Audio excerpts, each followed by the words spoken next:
Welcome to day 1 of my air fryer recipe for guilt free and healthy food. ಇದನ್ನ KFC ಚಿಕನ್ಗೆ twin ಅಂತ ಹೇಳ್ಬೋದಾ? No way, 100 times better ಇದೆ. Because no deep frying, just 1 spoon oil ಅಷ್ಟೇ. Ready mix powder use ಮಾಡ್ತಿದ್ದೀನಿ. ಇದನ್ನ ಮಾಡೋರ್ಗೂ ಖುಷಿ ಆಗುತ್ತೆ, ತಿನ್ನೋರ್ಗೂ ಖುಷಿ ಆಗುತ್ತೆ. ಬಿಕಾಸ್ ಜಸ್ಟ್ 10 minutes ಅಲ್ಲಿ ರೆಡಿ ಆಗುತ್ತೆ. ಫಸ್ಟ್ ಚಿಕನ್ ನ ಮಿಲ್ಕ್ ವಾಶ್ ಮಾಡಿ ಪೌಡರ್ ಅಲ್ಲಿ ಡಿಪ್ ಅಂಡ್ ರೋಲ್ ಮಾಡಿ 30 minutes ಮ್ಯಾರಿನೇಟ್ ಆಗೋಕ್ ಬಿಡಬೇಕು. ಅಲ್ಲಿವರೆಗೂ ಟೈಮ್ ಪಾಸ್ ಮಾಡ್ಬೇಕಲ್ಲ, ಫೋನ್ ಸ್ಕ್ರೋಲ್ ಮಾಡ್ತಾ ಇದ್ದೆ. ಅಲಾರಾಮ್ ಕೂಡ ಇಟ್ಟಿದ್ದೆ, ಟೈಮ್ ಹೇಗೋಯ್ತು ಅಂತಾನೆ ಗೊತ್ತಾಗ್ಲಿಲ್ಲ.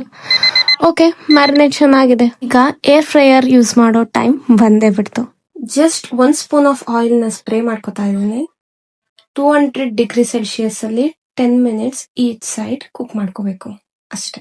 ಈ ಏರ್ ಫ್ರೈಯರ್ ಬಂದು 6 liters ಇದೆ. ಇದರಲ್ಲಿ 250 ಗ್ರಾಮ್ ಆಫ್ ಚಿಕನ್ ನ 1 ಟೈಮ್ಗೆ ಕುಕ್ ಮಾಡ್ಕೋಬಹುದು.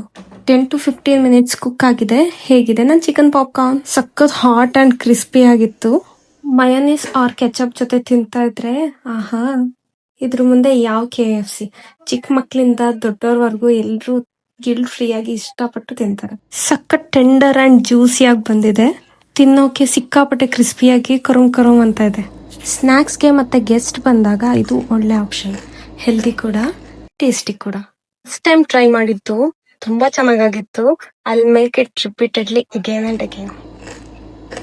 ನಾನು ಬೋನ್ ಚಿಕನ್ ಅಲ್ಲಿ ಮಾಡಿದ್ದೀನಿ. You can also make it with boneless chicken. ಸ್ವಲ್ಪ ಪೆರಿ ಪೆರಿ ಪೌಡರ್ ಕೂಡ ಯೂಸ್ ಮಾಡ್ಬೋದು.